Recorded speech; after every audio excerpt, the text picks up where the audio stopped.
Hey guys, I'm out here at Balboa Beach in Orange County, here in front of this Ferris wheel.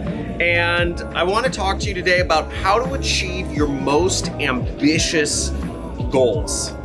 Now, self-improvement and fulfillment of all of my wishes has been like just a constant thing for me. I've done a lot of things in my life. I've been featured on magazines. I've started multiple multi-million-dollar businesses, and it's been because of basically overcoming my mental roadblocks. We all have, to achieve your goals, we all have mental obstacles that keep us from achieving our goals. We have patterns. Every human is like in a pattern.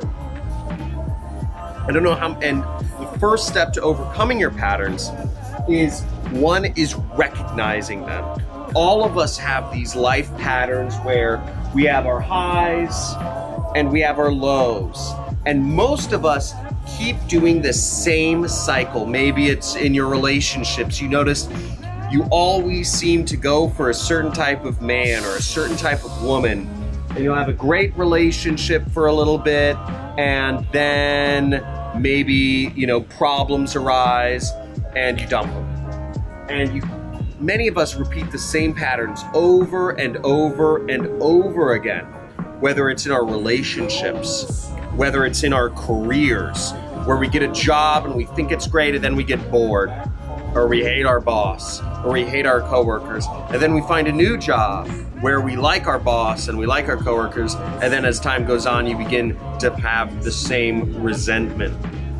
So the first step is recognizing it, and it's moving from unconscious, what I call unconscious incompetence, to conscious incompetence, being conscious of the problem, being conscious of the pattern.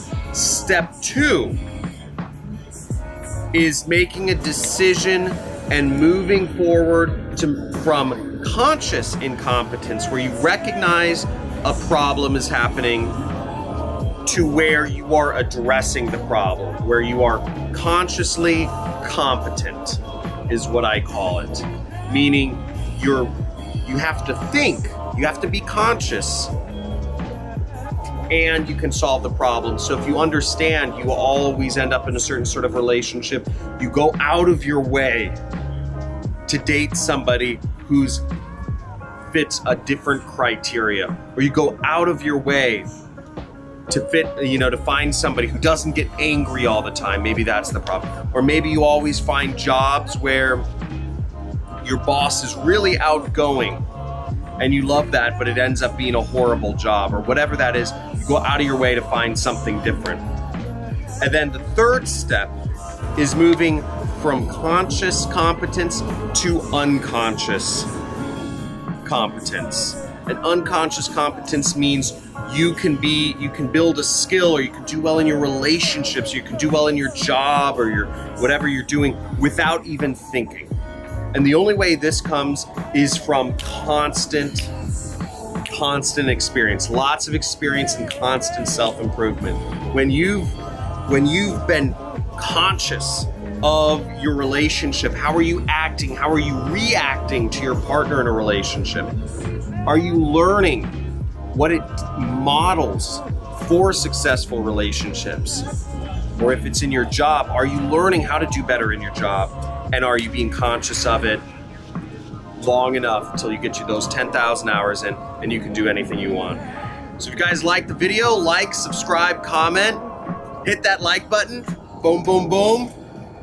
You guys don't have to hit the like button, but basically subscribe and let me know what you guys' thoughts are. If this was helpful, if this taught you a little bit about working for yourself, if this helps you achieve your goals, let me know in the comments actually, what is your goal? What is your main goal right now?